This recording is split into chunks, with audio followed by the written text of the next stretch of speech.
Hello and welcome to the Shakespeare podcast. Today's episode is dedicated to Queen Gertrude and her role in Shakespeare's Hamlet. Now we might be thinking that Gertrude's role in the play is relatively minor, but if you look a little closer, she's central to the play, the way the play is structured, and most importantly, how we interpret the play. We first encounter Gertrude in Act 1, Scene 2, as she leads the procession with King Claudius, who describes her as, quote, the imperial jointress of our power.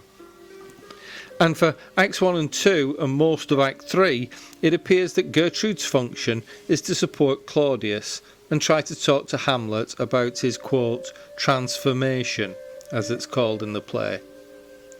And Gertrude has a very straightforward, common-sense view of why Hamlet is behaving strangely.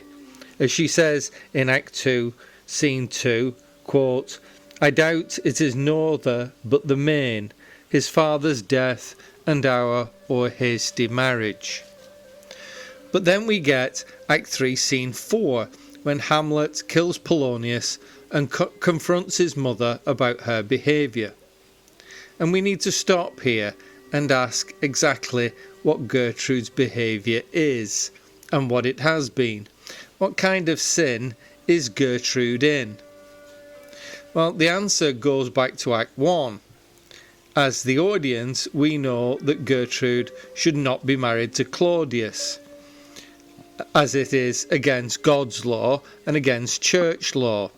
The reference in the Bible is from the book of Leviticus chapter 18, which strictly forbids a marriage between a man and his sister-in-law. And it is a law which Hamlet reminds his mother of when he describes her as, you are the queen, your husband's brother's wife. For Shakespeare's Christian audience, there's a more famous reference in the Gospel according to St. Mark, when King Herod Agrippa marries his dead brother's wife, and John the Baptist condemns him for it. Long story short, King Herod's stepdaughter does a striptease for him and his friends, and in return she asks for the head of John the Baptist, which she gets. The story of Salome and the dance of the seven veils and John the Baptist getting decapitated was a well-known story and a favourite of painters and poets. Oscar Wilde wrote a play about it. The fact that Gertrude is married to her brother-in-law is bad enough, but in Act 1 Scene 5 the Ghost tells us that Claudius and Gertrude were having an affair behind Hamlet's father's back before he was murdered. Quote, the Ghost says, so to seduce one to his shameful lust the will of my most seeming virtuous queen. Now, for Victorian critics, this was a huge problem. The idea that the Queen was playing away from home was a matter of some delicacy. A.C. Bradley, in his Shakespearean tragedy, which was published in 1904, mentions that Gertrude has, quote, been false to her husband and never mentions it again. As a proper Victorian gentleman, it's not the kind of thing you discuss in mixed company. However, Gertrude's adultery has a huge impact on the play. Hamlet discovers two secrets from the Ghost. Firstly, that his father was murdered, and secondly, that his mother was having an affair with his uncle behind his father's back. Also, there is the added consideration of how much Gertrude's infidelity contributes to the murder itself. For Claudius, he's already sleeping with the Queen, his brother's wife. And if he gets rid of his brother, then he gets the crown, the Queen, and the whole of Denmark. For Gertrude, of course, she continues sleeping with her lover, and she also continues being queen. What Gertrude doesn't know is that Claudius has murdered her first husband. She is genuinely shocked when Hamlet confronts his mother with this fact in Act 3, Scene 4, and there's nothing to suggest in the first half of the play that she has any idea about the murder. Now, as an aside here, we can tell that there is a large time gap between the end of Act 1 and the beginning of Act 2, about 2 months in fact, and we know that Ophelia has been banned by her father Polonius from speaking to Hamlet. So as of the beginning of Act 2, Hamlet has found out that his dad was murdered, his mum is an adulterer, and then the next thing that happens to him is his girlfriend breaks up with him. So Hamlet has a very bad week. Anyway, back to Gertrude. Her husband dies, and within a month she has married her lover. And in the first 2 acts of the play, there's no hint of remorse from Gertrude, no hint of remorse at what she's done or how it's affected the events that have come forward since. She's concerned about Hamlet and his behaviour, but it does not appear that Gertrude reflects on how her actions have contributed to the situation we're now in. Indeed, in Act 3, Scene 4, she actually asks Hamlet, "What have I done?" Hamlet answers her with the line, "She makes marriage vows as fake as Dice's oaths." And the whole of Act 3, Scene 4 is a really strange scene when it's played on stage. Gertrude is frightened for her own safety with Hamlet. She calls out, Polonius responds, and Hamlet kills him behind the curtain. So the rest of the scene, where Hamlet talks to his mother about the murder of her first husband and her continued relations with his murderer, all that takes place with a dead body on the floor. And at the end of the scene, Hamlet drags Polonius off stage so he can hide the body. Hamlet describes in great detail in this scene what his mother has done wrong. Quote, "But to live in the rank sweat of an enseamed bed." Until in the end, Gertrude breaks down and says, "Oh, speak to me no more, sweet Hamlet." At this point, the ghost appears to tell Hamlet to back off. But Gertrude cannot see or hear the ghost, and she assumes that Hamlet really has gone mad. Now, as an aside, of course, she doesn't see the ghost in the same way that she doesn't see what she's done wrong. Get it? But the question here is, does Gertrude repent? Faced with the facts, does Gertrude change? Well, the answer to that question seems to come very quickly. In Act 4, Scene 1, Gertrude tells Claudius that Hamlet has killed Polonius, but she doesn't tell him what happened after that. She doesn't tell Claudius that Hamlet knows about their infidelity, and she certainly doesn't tell Claudius that she knows he's a murderer. Now, this is peak Shakespeare. This is Shakespeare at his very best, okay? So I'll try and summarise it as simply as possible. We, the audience, we know Claudius is the murderer. The ghost has told Hamlet that Claudius is the murderer, and Hamlet has told Gertrude that Claudius is the murderer. But we, the audience, also know that Claudius doesn't know that Hamlet knows he's the murderer, except he suspects it, and Claudius definitely doesn't know that Gertrude knows he's the murderer, but we do.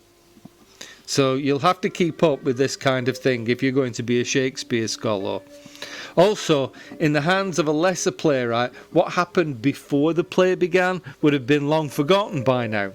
But in Shakespeare's hands, what happened before the play began is still making waves in Act 4. How you perform this on stage is up to the director, but I have seen performances in which Gertrude never actually stands next to Claudius once she knows that he's murdered her first husband. By the end of Act 4, Gertrude is still so upset that she doesn't want to see Ophelia. It's Horatio who convinces Gertrude to see her. But Gertrude is deeply moved by the sight of poor Ophelia, who has now lost the plot after her whole world has come crashing down around her. Shakespeare invites us here to see a parallel between Gertrude and Ophelia. It's a parallel that Shakespeare is going to develop in Act 4, Scene 7, when Gertrude is given the task of recounting Ophelia's death. something which Gertrude does in the most sympathetic and the most empathetic manner possible. But we need to talk about the second half of Act 4, Scene 5, when Laertes returns to threaten Claudius and the overthrow of the kingdom. Some critics argue that Gertrude defends Claudius against Laertes when Laertes asks who killed his father, and Gertrude answers, "But not by him," pointing at Claudius. Of course, Gertrude knows exactly who has killed Polonius because she was there when it happened. And what do we make of Gertrude's quote, "Oh, this is counter, you false Danish dogs"? Is Gertrude defending the monarchy rather than Claudius? Or is there a note of irony here that it is Laertes that's threatening to overthrow Claudius and not Hamlet, who Gertrude now knows should be the rightful king? I'll leave that question just hanging there, and you can make up your mind in your own time. On to Act 5, and another bombshell from Gertrude. At Ophelia's funeral, Gertrude tells us that she expected Ophelia to be married to her son Hamlet. Quote, "I hoped thou shouldst have been my Hamlet's wife. I thought thy bride bed to have decked, sweet maid, and not have strewn thy grave." Now this flatly contradicts what Laertes and Polonius tell Ophelia in Act 1. That Hamlet can't possibly marry who he wants to because he's the Prince of Denmark, that she shouldn't be messing around with him, and that Hamlet is too far above Ophelia in social status for their marriage to even be an option. In fact, the whole interaction between Hamlet and Ophelia in the first half of the play is based on the fact that Ophelia has broken off her relationship with Hamlet on the advice of her brother and her father. Now Gertrude tells us that she'd always assumed that Hamlet and Ophelia were getting married, and that Polonius and Laertes have given Ophelia the wrong advice. So, question, is this the new Gertrude that we're now hearing from? Is this the Gertrude who has changed? And is the new Gertrude more likely to say what she really thinks rather than what her husband or husbands might want her to say? In short, do we have to go back and reassess everything Gertrude has said in the rest of the play? You can answer that question in your own time, etc., etc., etc. Also at Ophelia's funeral, Laertes and Hamlet get into a fight, and Gertrude takes Hamlet's side. She says, "For love of God forbear him."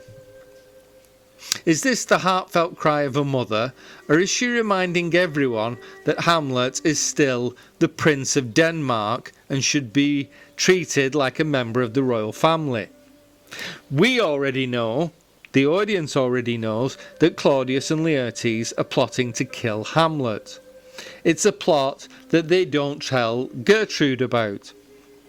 So if Gertrude has changed sides since her meeting with Hamlet in Act 3, Scene 4, was she right to change sides? By the time we get to the big fight night in Act 5, Scene 2, Gertrude is fully on the side of her son, hoping that he'll beat Laertes, and she says to Hamlet, quote, "Here, Hamlet, take my napkin, rub thy brow." In the same way, when Claudius tells her not to drink from Hamlet's cup, we know it's poisoned, but Gertrude doesn't, she defies her husband and drinks it anyway. And this trifling defiance is her death.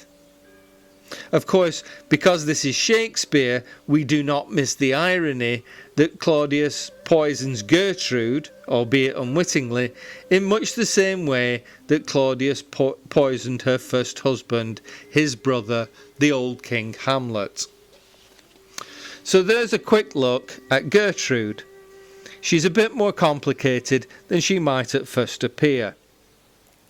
Hopefully, this podcast has been more helpful to you than it might at first appear also. And of course, if you like and subscribe to this channel, I won't know about it, but you will know, and more importantly, the algorithm will also know. So thank you for listening, and we'll see you next time on the Shakespeare podcast.